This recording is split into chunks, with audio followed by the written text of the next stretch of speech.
I've agonized on several different ways of running. I've had to do this fucking episode. So, some kind of glitch happened, and there's no game audio in the recording.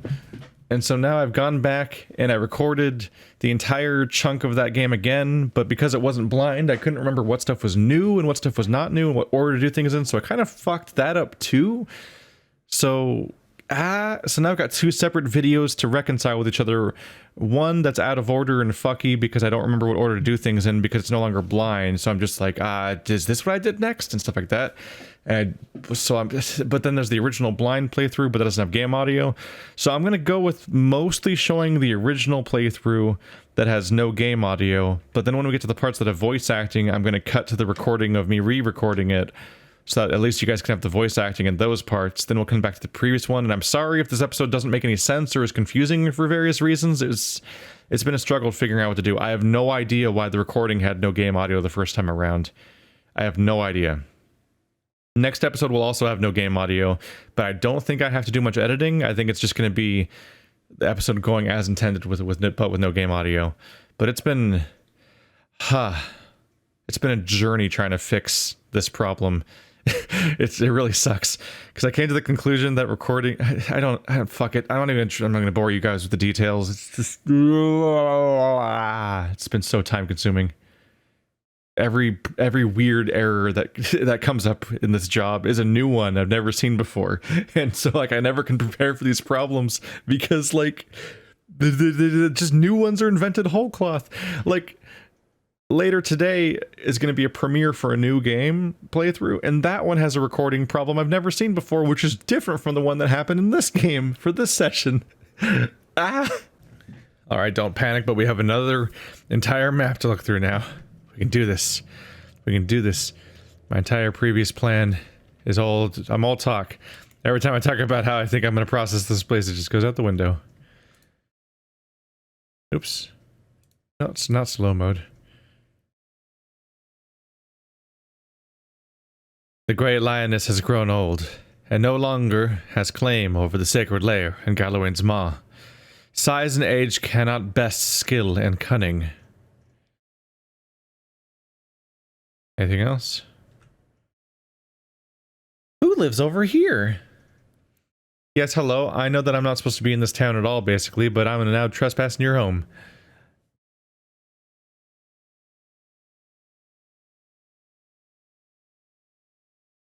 Green trails to you, Estramore. Mind your manners, foreigner, and be welcome. Spread across a lumpy pallet of straw, the hide blankets are surprisingly soft. A wreath of straw, woven with animal bones, hangs from the shelf. Oh. I saw Green was excited, but it's a different history series. Fuck. I haven't even started reading the Deerwood ones because I wanted to find the missing one. And now I've got part 2 of Ire Glonfoth, which implies that there's another part to find. I'm gonna lose my mind. I'm going to lose my mind. I'm about to look up where the fucking part 2 is, or part 3 or whatever it is. If that's even a like, the problem is that I don't really expect anyone has actually recorded such a specific detail. That's a little weird. Yeah, it's part 3.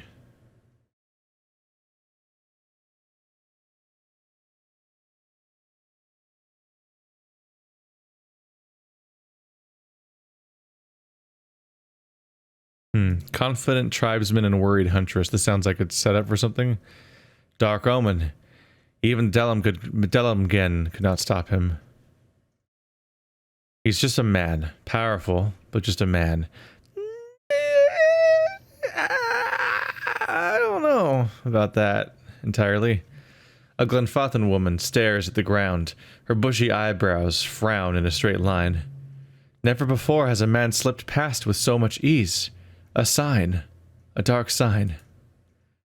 An elven man waves his hand in an arc over the ground. It has come to pass. At the end of the motion, his long fingers close into a fist. We could not have foreseen it. The Delamgen could not either. The woman shakes her head. And what does that tell us? She notices you. Her thick eyebrows arching in surprise. Estremore, excuse us. We are not used to your kind here, under the great trees. If we can assist you, we will. Tell me about the man you speak of. Not Glenfathan. Broke into the tower, here in Elms Reach. Nobody saw him come. Not even the Delumgun. He moved in silence, like a Stelgar in the shadows. Our hunters caught no scent until it was too late. But we heard the stones crack. When he stepped inside Tir Evron. Dark omen, I say this. Delumgun, what are they? They're an ancient children of the giant elms. Our people have lived with the two sisters in peace since we arrived hundreds of years ago. Delumgun call us friends. We call them our own kin. Our protection, their wisdom. Together we share a strong bond. They have always lived into the shadow of the great elms. Walk until you cross the stream, and there you'll find the Delumgun sisters. Goodbye. Yeah. Yep. So nobody knows where he went. So it's sounding like he might still be in there. It's kind of hard. This is going to be a hard thing to put off. I might just go ahead and do this next-ish instead of running around doing side quests, just because I'm right here. I'm hot on the trail of something that's actually happening right now.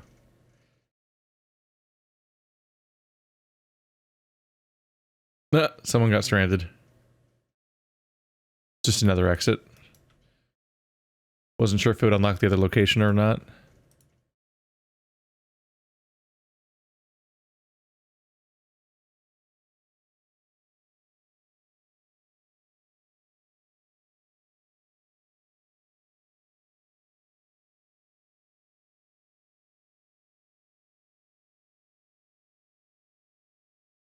You can't carry that many camping supplies, it's impossible. I can't reach the... As far as I can tell, I can't reach the inspection spot.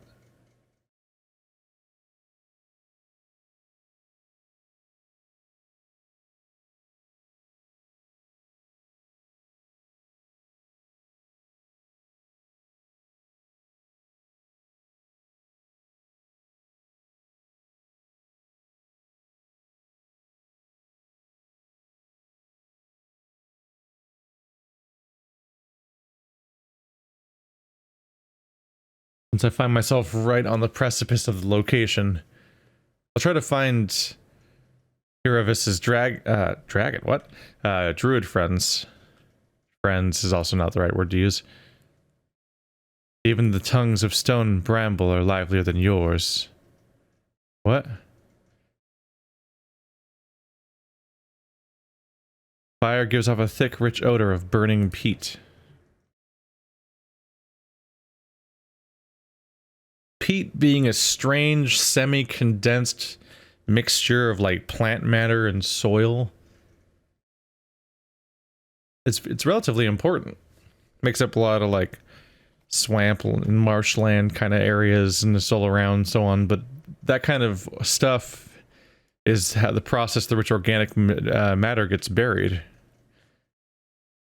And over time, that can metamorphose into different materials, such as, you know, all them important oils people want all the time for all the wars that we're always doing.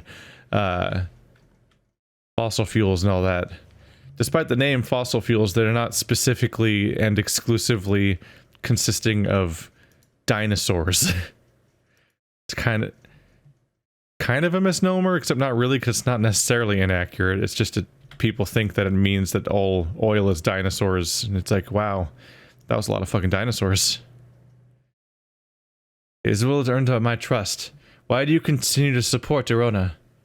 The High Ovate has tended to the grove for centuries, and now abandons it to journey away from Twin Elms much too often.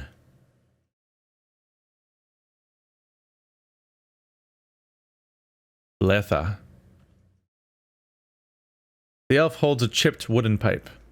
The sweet smoke wafting from the bowl makes you dizzy. Welcome, Estremore. I've got herbs and potions for sale. Looking for something to ease your travels? Or something to make them more interesting? When she grins, you see her teeth and gums are stained brown. Irvis sniffs the air, his smile growing wider with each twitch of his nose. Whiteleaf, he says with a smile.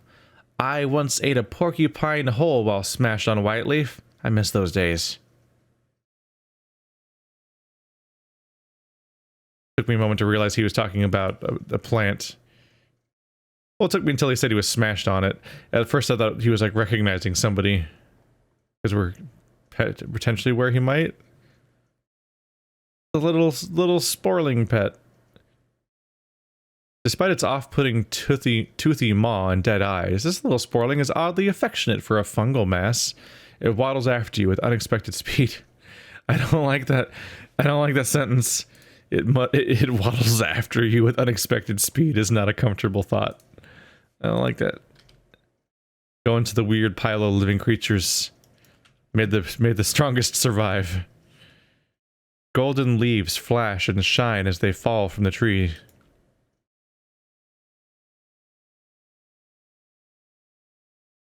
Though his eyes are closed and his posture still, the man before you keeps his head aimed at you, as if carefully following your movements. Hail to you. May your time in the Golden Grove be enriching.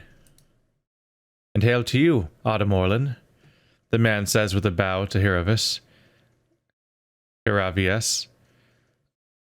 Okay.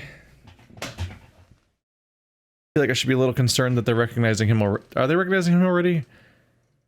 Well, he was already known to be an Autumn Orlin, and that's why he was getting dunked on all the time, but he wasn't necessarily... It was specifically being an Autumn Stalgar that was the problem.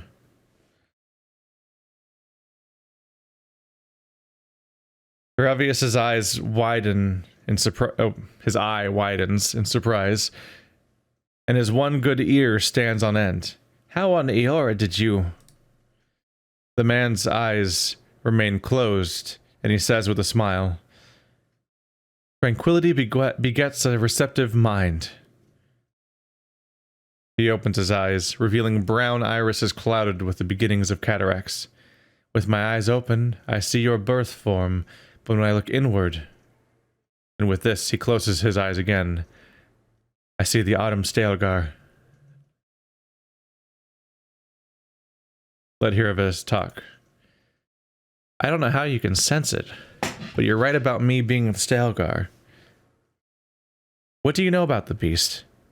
Why was I ostracized just for being able to assume its form? Is there a cure? Cameron smiles, his eyes closed. I know the beast is often sent by Galawain as a sort of trial. Many Autumn Fatha are tested by the Autumn Stalgar. Those bested and consumed by the beast have their soul torn from their bodies and lost for all time. So, my tribesmen were right? Hiravius looks crestfallen. His posture slumps. His gaze drops to the ground. Are you saying I have such a terrible power? This must be some sort of... If your spirit form were a bee, would you be mystically compelled to make honey? Were it a bird, would you spend all day making nests? Tamrin opens his eyes once more and looks Hiravius up and down, before wincing and shutting his eyes once more. I am saying, this is what the animal your form resembles is known to do. It seems you are eager to leap to your own conclusions. I would not normally advise one speak with the circle at Blood Sands, but given your circumstances, the ethic knoll may prove insightful. He turns and, with his eyes still closed, points to the northwest. Read the stone tablets carved by the druids of the Blood Sands. There are answers to be found, as well as more questions, but you must explore them for yourself. Is there any more you can tell us? Only to trust Galawain, and trust in Whale. Both have blessed you in their own difficult ways. I appreciate the attempt to lift my spirits, Hiravius grumbles, but that doesn't really help. Hiravius sighs and digs into his ear stump with his index finger. But he has a point. I shall trust Whale has something to show me in the blood sands. What exactly is written on these stones? Much of it is utter rubbish on the incessant need for sacrifice. His calm countenance wavers as he says the last word with spit and a hiss. But among the dogma are a few bits of wisdom of Gallowayne. Your friend will understand. Let's get going. The sands. Yeah, that area up there that we saw on the map. That's curious.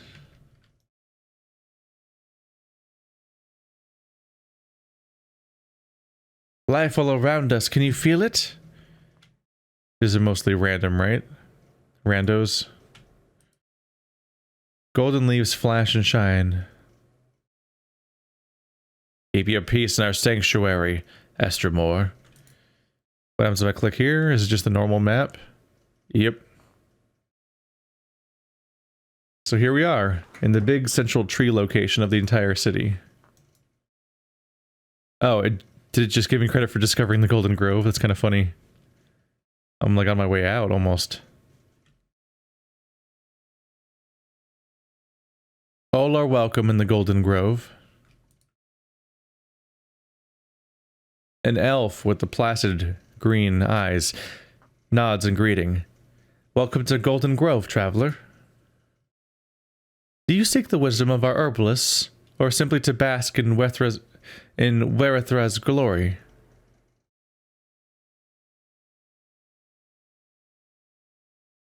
Who leads your order? High Ove Terona leads us. She sometimes journeys to Elms shore to renew her strength. However, she is there now, with some of her closest followers, in fact. Erona is a mighty elm among us. She's lived for generations. There are none who understand the world as well as she, and we are fortunate to have her wisdom to answer our questions. She's where I just came from. I wonder what's up with that. I'd like to know more about Erona. Her eyes brighten. Why, you must meet her for yourself. She is wise and kind, and she has led our order from the beginning. Yet she walks among us and gives freely of herself. She turns her gaze to the great, twisted elms. That is why so many of us cherish. That is what so many of us cherish about her. She is present among us in a way that the gods never are. Tell me about the Golden Grove. We are the Ovates, druids, philosophers, and students of nature. We gather here to share our knowledge and celebration. She gestures to another elven woman standing near the entrance to the grove. Many travelers come to us for poultices and remedies. Bleda understands the cures and poisons of nature like no other. What do you believe? We believe that knowledge is found in the earnest exploration of the natural world. She tilts her head. We do not, as some have said, oppose the gods. We simply believe that we have found a brighter, more peaceful path than devotion. I must go. It's a neat area. Is that a serpent? I'm not sure if it necessarily looks like a serpent. There's a twisting shape, though. Do they combine? I think they might. It's two separate. This is one branch, and this is another one where I can't see really where it goes. Maybe the two of them just combine entirely.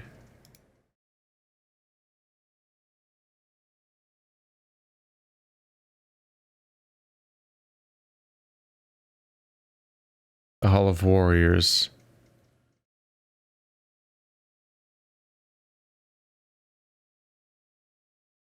Oh, but the Estermon will not cease their attacks. We must summon the warriors from every tribe. Beware, brother, the lands would soak red. And so, oh. You have stayed true to our cause, Inquisitor, when so many others have not. For every heretic we confess, for every betrayer that burns on our pyres, new sheep continue to flock to Iavara Exencios. But not you. I underestimated you in the beginning, but no longer. You honor me, Grand Inquisitor. It is not for honor that I summoned you today, but for duty. Too many of our own have confessed upon the wheel and the rack and the flame. Too many of our faithful have had their minds poisoned by the Kratom witch. The tide is against us now. We have but one option. Yavara's following must see her exposed for what she is. She must confess her heresy before my court. How would we reach her? Not in Kratom, surely. Their lord has embraced her heathen faith and protects her with his army. But in Oceanus, things would be different. The king of Oceanus is a sinful man. We have helped him to see the error of his ways, and now he fears for his soul. He would pay any price for absolution. But how would we get Yavara to move to Oceanus? You have already done much for the Inquisition. I wouldn't ask this were there any other choice.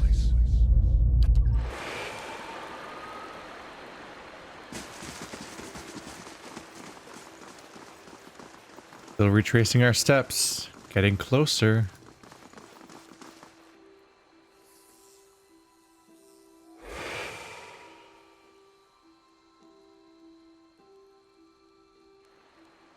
Two identical women seem to fade into view as they move away from the great trees that camouflage them.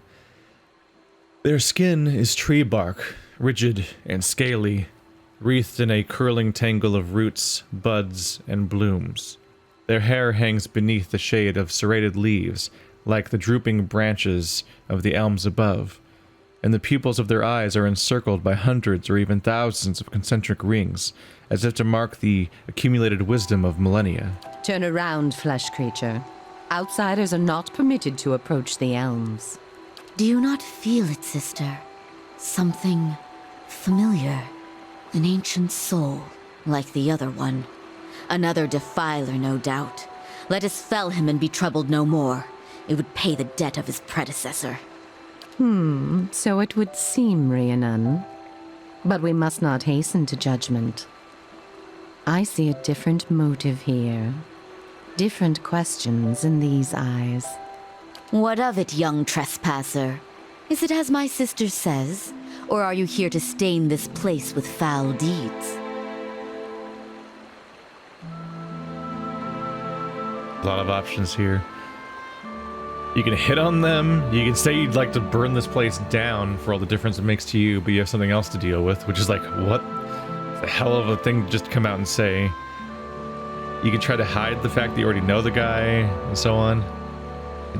I am painfully honest, though. I seek a man who came through here.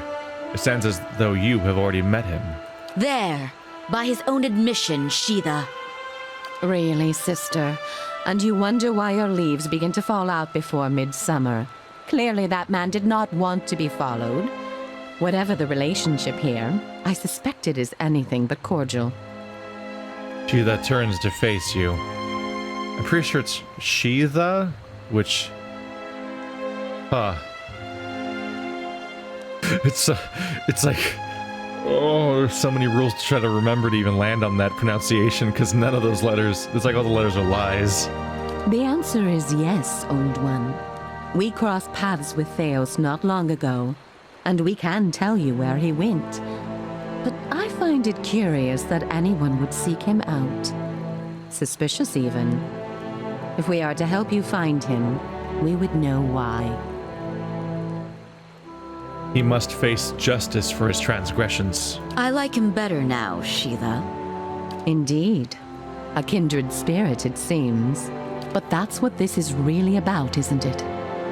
You are tied to him. I see it now. You are awakened. Your soul is awake, and something once buried deep now wells to the surface. Past overwhelms present, closes in around you. Your time has nearly reached its end. I just need to get to Theos. I am sorry to tell you this, but Theos cannot give you what you seek. Nor can any man. An awakening cannot be undone, any more than your past can be undone. What's she mean? I thought Merwald said... Zagani's gaze flickers to you. I'm sorry. Adicho, there must be some way. To be claimed, to be chained to such a past. Her face is pale, her eyes hollow.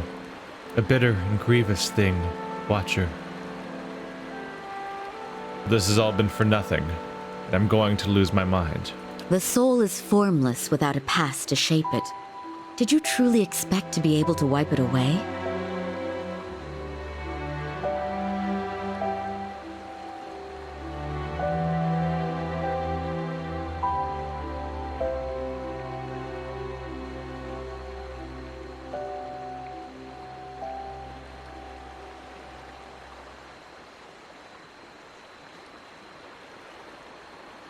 I had to believe in something.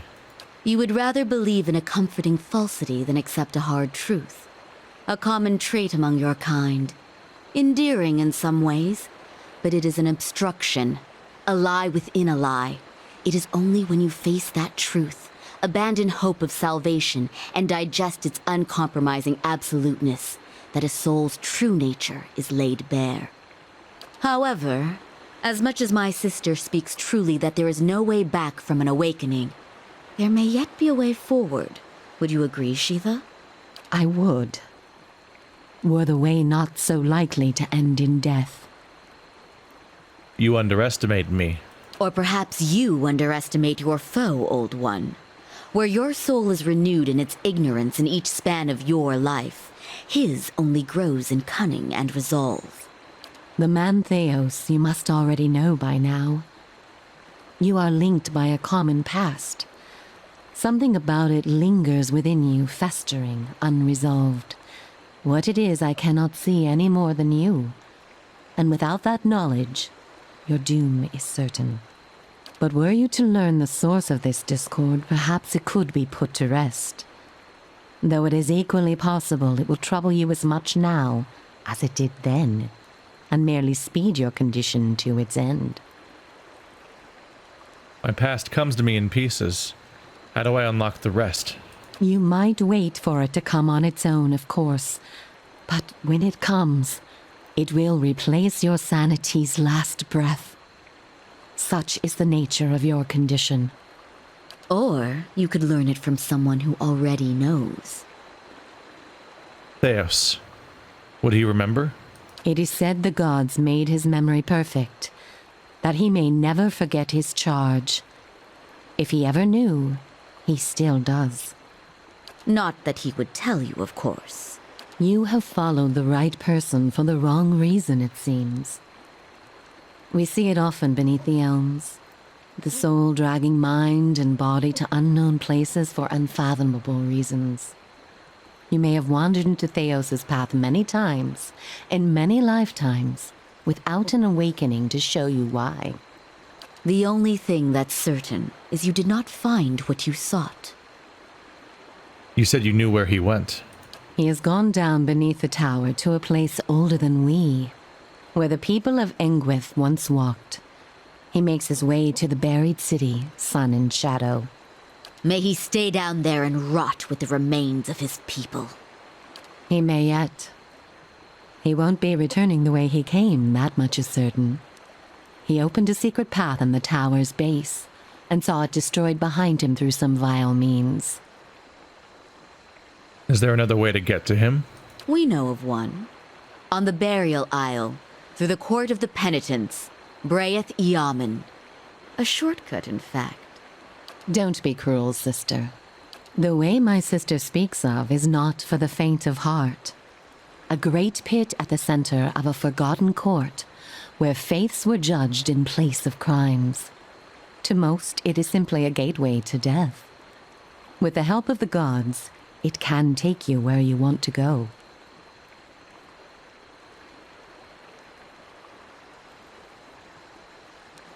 What do you mean with the help of the gods? The pit is said to have been a means of judgment by the gods. Those cast into it are meant to die. It is that way you must pass to reach Sun and Shadow. The court is old. We do not know much for certain. but it would seem only the gods themselves can grant passage. What is this court? No more than a ruin now. It is older than we, a place for the trial of heretics. We were not here to witness it, but at one time there was a group that refused to acknowledge the gods. Neither the first nor the last, of course, but these were numerous and all put on trial for it. Those who did not repent were cast into the pit and imprisoned below. The fall killed them, of course. The prison was not for people but for their souls, and their sentences were eternal. It is said that many of the condemned repented and were permitted by the gods to ascend from the pit, so long as they pledged their service to one of them. But these are old legends. How would I ever get the gods to help me? Behind us is Ter Evron, said to pierce the shroud itself and a place of communion with all gods. If ever there was a time for prayer, you have found it.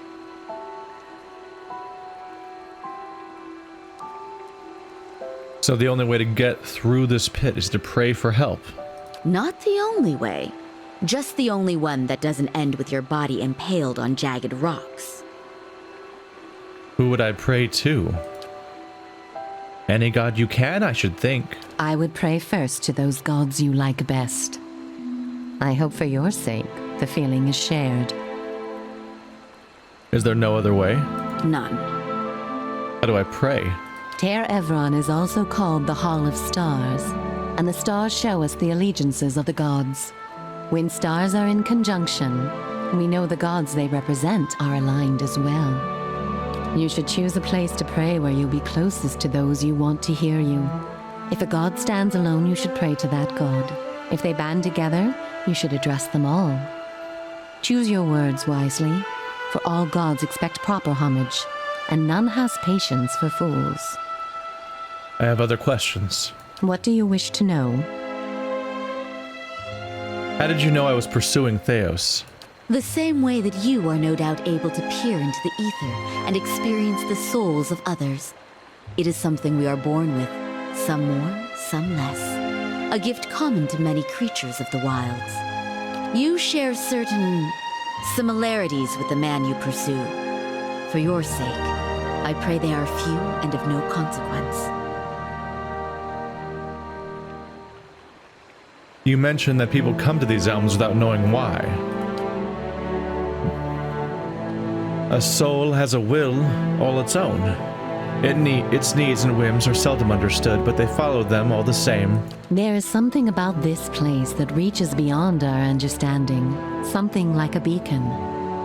The Elms have a way of uniting souls that have been seeking one another, with or without their owner's awareness. Sometimes it is for love, sometimes for vengeance, sometimes for peace. Often it is for no reason we will ever know. In your case, let us hope it is for peace. Or vengeance. I want to know about the two of you.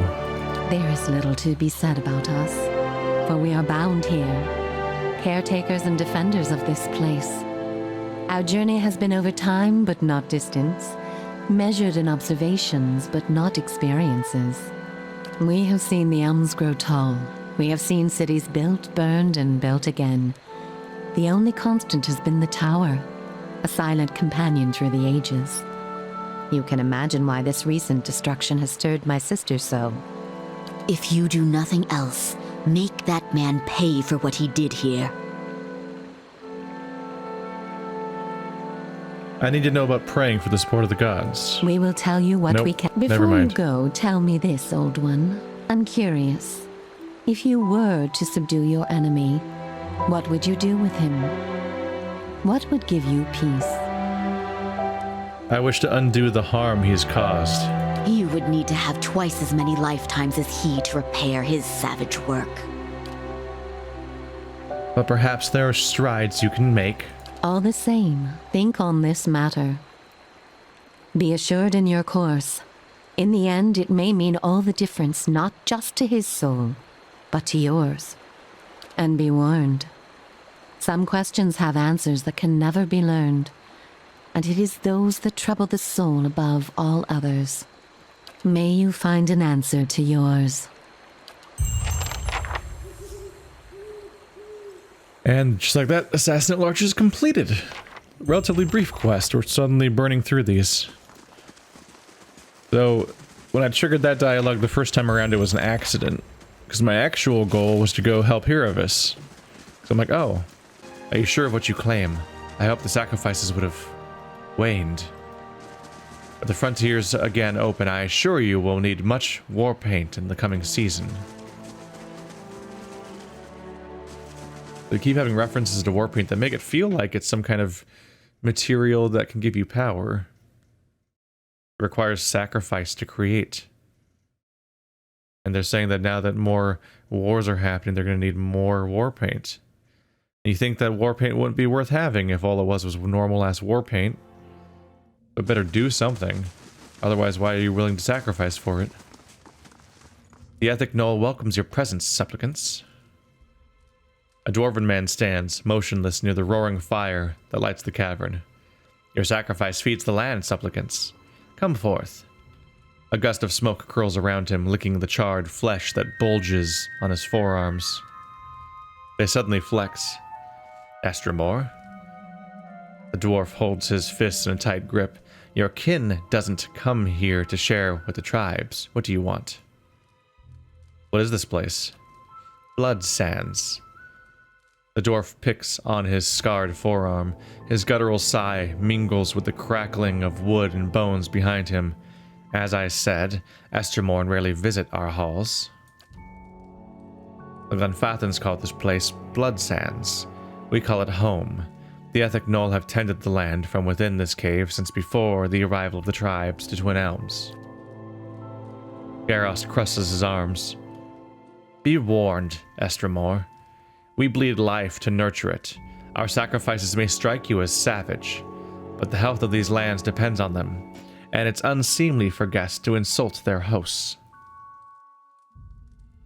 Tell me about the sacrifices. Garrost spreads his stocky legs apart and locks his forearms. Everything must die to return anew, Estermor. Through the sacrificial rites, we offer supplicants the honor of giving their most precious gift back to their brethren, back to the land. The dwarf lifts his fist, thick and mottled by red scars. The blood gives us strength. Even the Glanfathans have come to depend on the blood paint. They brim with power before battle, all thanks to the sacrifices of their kin. Tell me about Ethic Knoll. Our order has thrived for generations.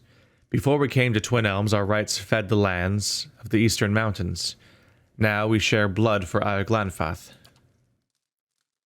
Garrost opens his palms. Strikes of red skin run through them like flames. To everything that must end, our sacrifices bring a new beginning. He looks up. We sustain what's to come. Goodbye. Remember, Estermor, you're a guest in these halls. Respect our ways, and we'll tolerate your presence among us. Which we need to do, because we're trying to help Hiravis out here. So, getting thrown out would be really counterproductive for that purpose. There is no greater honor than dying for one's tribe. If some fall in battle, how is this different?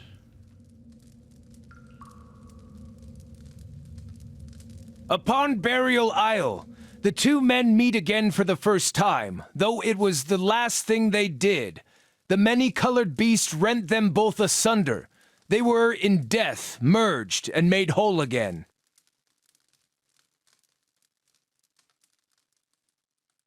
So this is concerning.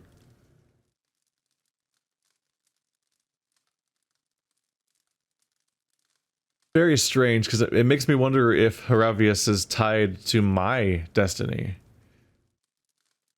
They meet again for the first time, though it was the last thing they did. Sounds like the infinite number of contradictions that would be built into the idea of meeting with somebody who, like, on my end, I'm a new person, but I'm gaining the memories of old versions of myself, and my goal is to gain all the memories of the old version of myself, but And the old versions of me met with him in the past, Theos, but I don't have those memories, so I'm meeting him for the first time again. But he has lived through all these iterations, so like, yeah, it sounds like this legend's about me. Two men meet again for the first time, though it was the last thing they did. Sounds like the bizarre contradiction of me and Theos meeting again for the first time, and then maybe for the last time, because maybe we die or something. The many-colored beast rent them both asunder. They were in death merged and made whole again. It makes me wonder if there's two plot things that have come up. There's a lot of things that have come up with like these souls. Some of them are elements of people being born with no soul.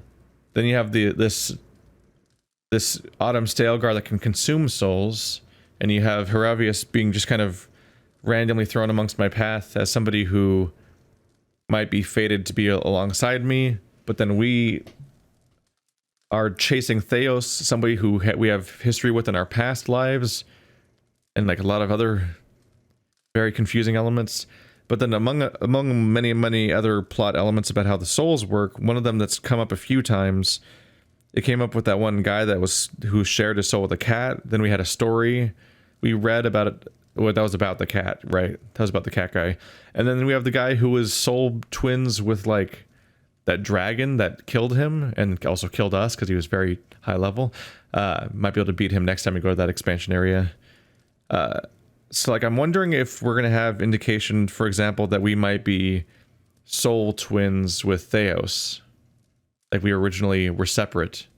I mean, we were originally one soul, and maybe we're going to be rent back together. I almost wonder if maybe Theos split us off separately from each other, like in an attempt to like Voldemort Horcrux that shit. Like maybe he attained his current status of always maintaining his past memories and looping forever as one consciousness by splitting intentionally, because he's from an old civilization that had better understanding of souls in general. I don't know.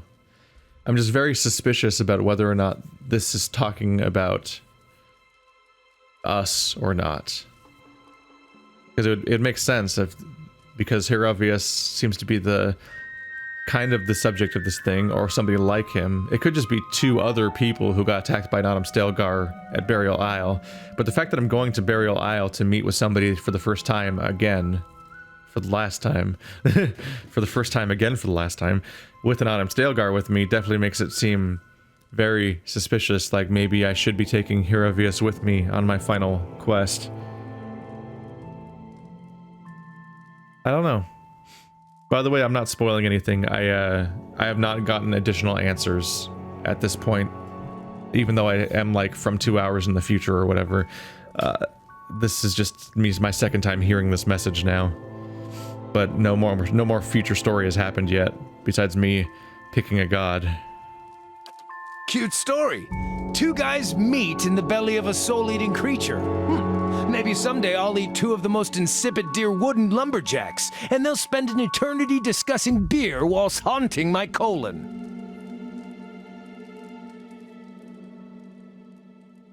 Perhaps the idea is that the Autumn Stalgar might not really destroy souls. That could be true, Heravius mutters, but I guess I don't know what to make sense of this. I've never, knowingly, at least, eaten anyone's soul. Maybe it's a trick I've yet to learn. Lucky me. Still, I have a hard time believing that me shapeshifting and mauling anyone is going to make anybody whole again, despite what this tablet says. I'd like to look at the other tablets and see what they have to say. As far as what the tablet actually said, which we didn't get to read very well, essence taken by force may sustain one, but essence given freely empowers many. It's a little weird. You click on these tablets, they say a completely different thing from what he reads. He says a completely different thing than what the tablet says, but I have to wait until after the conversation to read the tablet, because I'll get 3 words in and then he'll interrupt me because the dialogue comes up automatically. It's just, I'm confused why the dialogue on the tablets isn't what Heravius says, because he's apparently reading the tablet. Must be a different part of the same tablet or something? Hard to say for sure. Good news is, no enemy encounters, no traps. So I can just sprint through this area. It is just like a peaceful temple. There's a lot of them out though. They all have weapons out. It's suspicious. So I feel like if you piss them off, they might all attack you. Because everyone has weapons drawn. And there's a density of them where it looks like a dungeon would look like that you're supposed to clear. The elderly dwarf blinks at you. Not quite looking at you. Her eyes are pale and clouded with cataracts. Welcome to Blood Sands. It is rare for an Estimor sets foot in these caverns.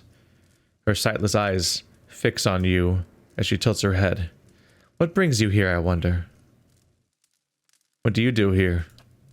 I sell and maintain certain goods for the preservation of our order, and I perform some of our ritual sacrifices. How do these sacrifices work?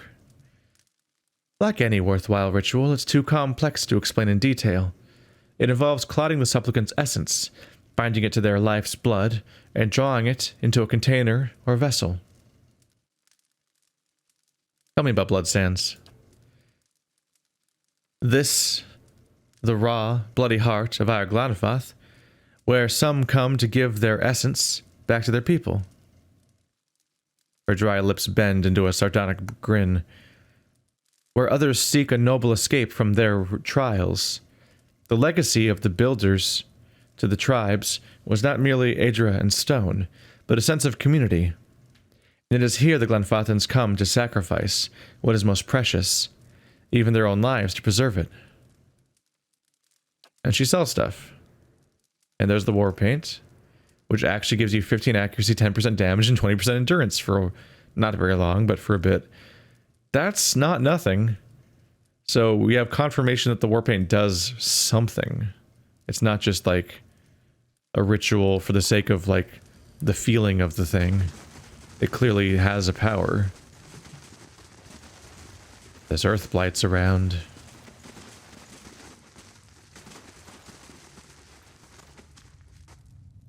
Greatness requires sacrifices. The bravest sons and daughters fall not on the swords of Estermorn, but by the daggers of their brethren. Is not the water sacrificed unto the plant, and the plant sacrificed unto livestock, and livestock unto man? When the lesser soul is sacrificed to strengthen the greater soul, the whole of our family grows stronger. I suppose I get the argument. We all have to kill and eat, constantly for that matter, to live. This sounds like it's talking about the Blood Sands rituals. I wonder how, or even if, this is relevant to me. Have you considered that the Autumn Stalgar may have been sacrificed to you? That Galawain is making you stronger? His good ear stiffens, while mangled ear twitches and shakes. It hadn't occurred to me, but I did win the fight. If Galawain were truly displeased with me, I can't imagine I'd have walked away from that trial alive. I don't know. It just sounds like they're trying to justify their practices of killing people. Come on, let's see what the other tablets have to say.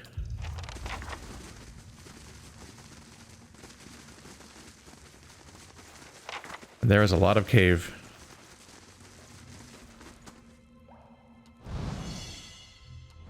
On the hunt. Hey there, don't mind me. Don't mind me. You should wander off. You don't mind. There it goes. Carefully.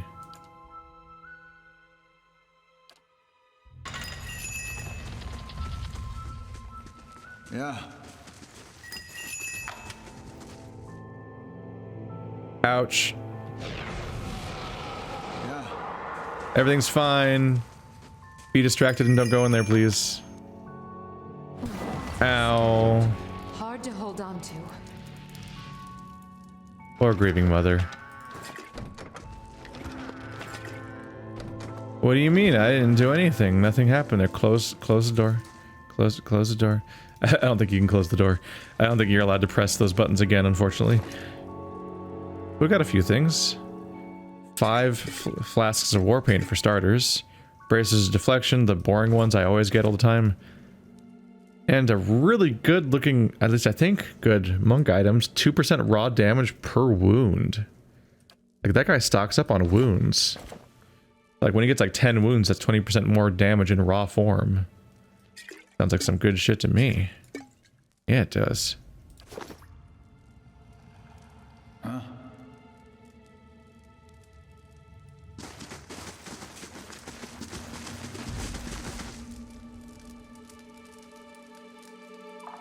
As your blood flows, so shall your essence. Your life's energy shall feed the soil, and your soul's energy shall enrich the community. This is by your own choosing, supplicant? A dwarven man stands on a raised platform. Beneath him, an elf lies prone on a stone table. As you get closer, you hear the dwarf speak in a gravelly monotone. Yes. The elf voice is high but even.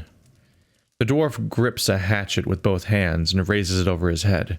He throws his shoulders forward and swings the weapon into the elf's chest, connecting with a meaty thump. Blood gushes from the blade, and the sacrifice's screams rend the air. Haravius's hand clutches his chest, as his eye widens in amazement. I did say I wanted to see the teachings of other druids, but I think I was imagining more dried herbs and chanting. We never did that in my circle back home, never. Despite his earlier agreement, the elf thrashes atop the stone table, his torso arching while his arms and legs remain tied in place. Meanwhile, the dwarf spreads his arms wide and allows blood to spatter his robes. When the elf is finally silent and still, the dwarf pulls his hatchet from the body and wipes it on his hem. Yeah, it's distressing. Blood sacrifices. It was relatively clear up until now what was going on, but that made it pretty clear. Streaks of red-brown blood and globs of tissue have worked themselves into the minute grooves of the stone. So in case it wasn't clear, yeah, they straight up murder their people. They sacrifice the blood to make the blood sands. And the blood just gets everywhere. And it's not even like a clean, like, unpainful death. It's like an agonizing, brutal, axe to the heart thing. Essence within. Each generation, the Anumfoth must stand before the autumnal beast in judgment. The wise endure, passing on their strength. The weak are eaten, their souls ripped to pieces and lost for all time, removing such weakness from the cycle. Well, I guess maybe my tribe wasn't entirely wrong about my spirit form being some sort of soul terror. I suppose I was hoping to hear a different answer on the matter, but... Haravius shrugs. His arm slumps to his sides.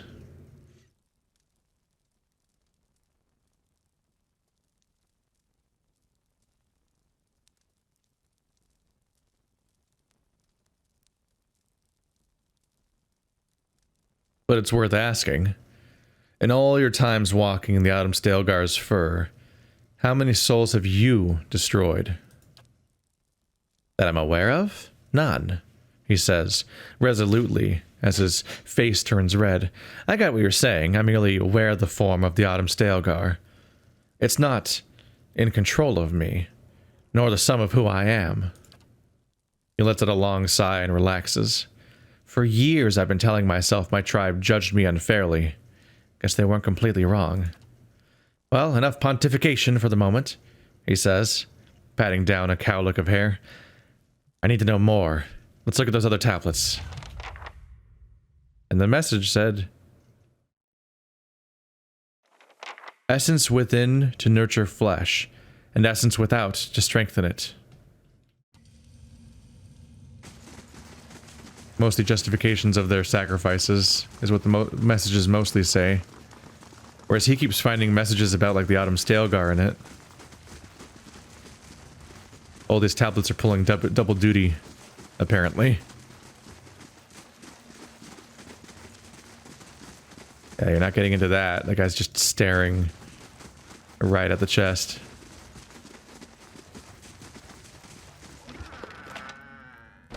Whereas that one's considerably more doable, but all it has is some hide.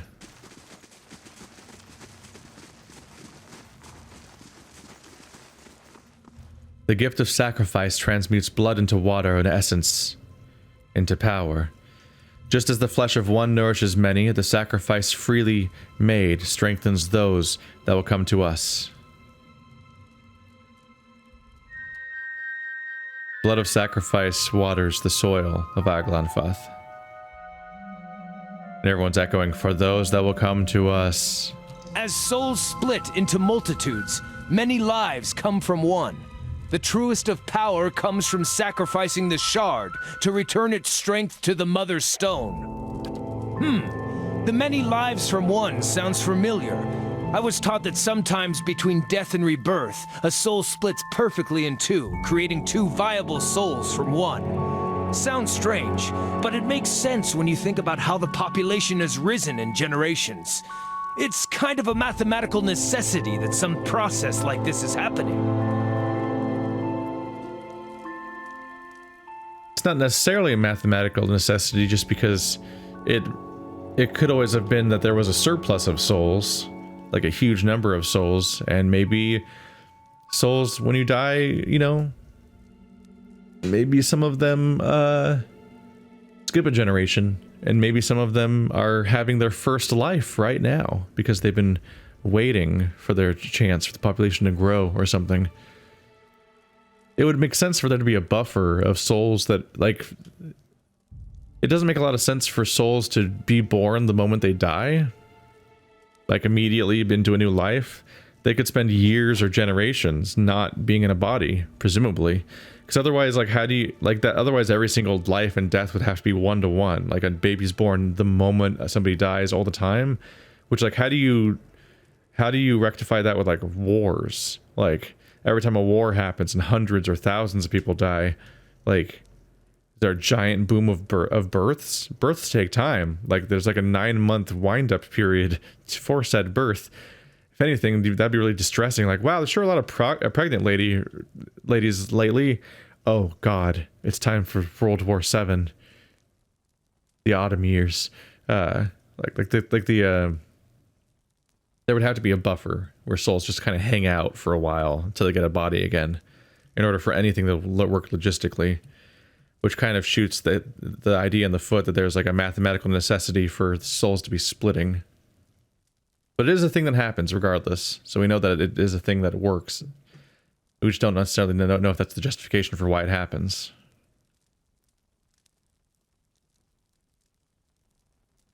Maybe the Autumn Stalgar has a very important role to play in this life cycle of souls.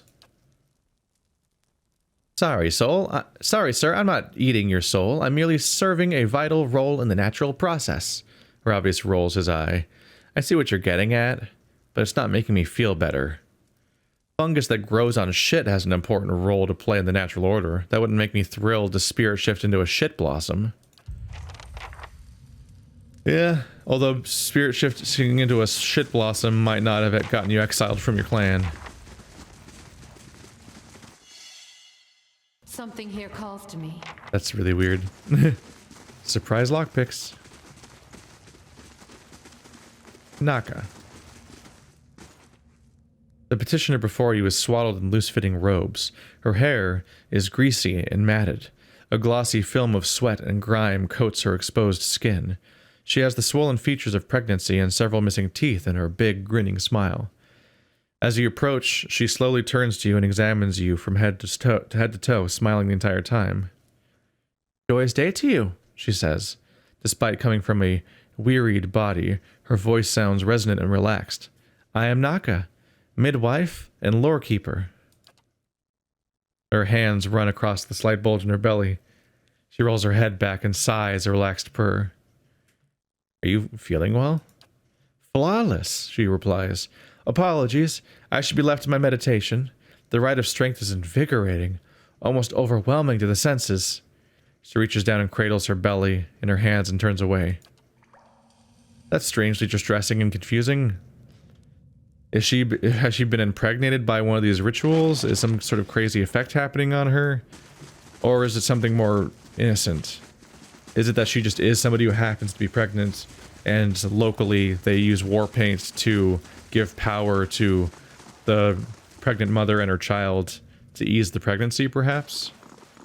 Maybe that's it. It's just that like the war paint clearly increases your stats in an invigorating way. So maybe she's just covered in war paint to improve her pregnancy, and that as a result just is making her act that way. Or she's got a devil baby inside of her. I don't know.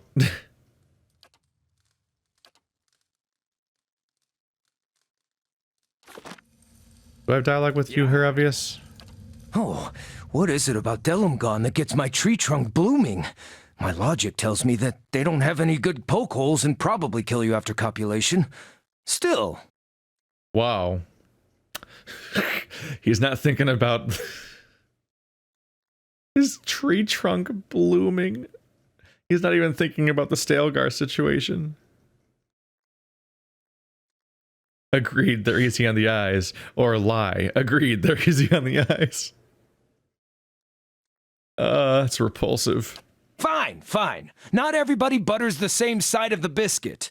If you can't appreciate the female form, we can talk about something else. What's more that you said that they get your tree trunk blooming and you can't find any good poke holes. It's really the phrasing. Need something? That's all for now. We can speak another time. Lead the way. Poke holes? Don't say that. Ever.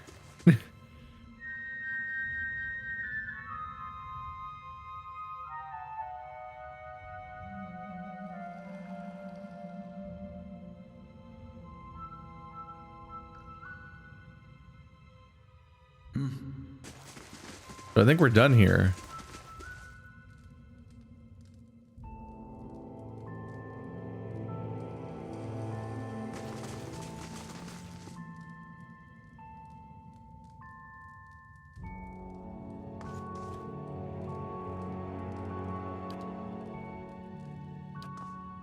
I think we're done here. I feel like I was expecting more of a... I feel like... Did I do something wrong? I could have sworn that there was more of a conclusion last time that I did this. That a way forward, whereas this one seemed to just kind of peter out. And now the quest says to go to the Burial Isle. But yeah, Heravius read the parable written on the stones of Blood Sands. Stories spoke of the Autumn Stalgar being sent to test on Umphatha of their worth. Those that fail are consumed by the Stalgar, so that their weakness does not live on and multiply. The tablets also mention that many on Umphatha would travel to the Burial Isle to meditate and be tested by the Autumn Stalgars. Heravius now wishes to explore the Burial Isle for one of these pilgrimage sites. So last time I think I read the first one last. And I think maybe the dialogue segueing out of that was a little bit more final. Okay, I checked the recording from the previous one, and yes, there was more of a conclusion to the dialogue last time that I just didn't get this time, and I don't know why. I'm sorry, this episode's just such a fucking mess. Perhaps the idea is that the Autumn Stalgar might not really destroy the souls. That could be true, Heravius mutters, but I guess I don't know what to make of any of this. I've never, knowingly, at least, eaten anyone's soul. Maybe it's a trick I've yet to learn. Lucky me. I mean, if you add what the other tablets were saying, about the Stalgar judging the Umphatha, and reuniting lesser souls and such. Heravius folds his arms and looks at you pensively. Okay, the druid was right. I do need to read these tablets. Too bad I'm still confused.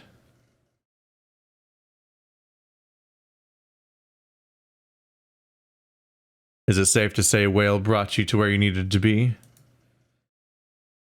You could most certainly say that, Heravius says with a smile. So, my tribe was right. The Autumn Stalgar is some kind of soul-destroying beast, but I merely borrow the creature's form, not its reason for being. I doubt I'll change their minds about anything, but it's not like I want to develop a new group of druidic peers amongst these artisans of sacrifice. So what now? Adding it up?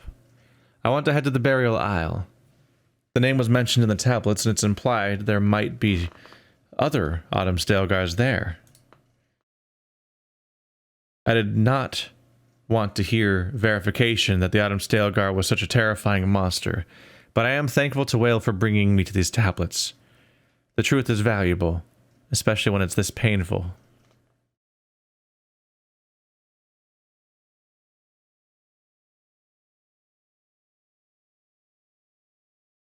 Do you think you have some destiny to consume someone's soul? It's a notion that has always troubled me. Maybe eating souls is like fucking. I just need to meet the right person. Instinct will take over.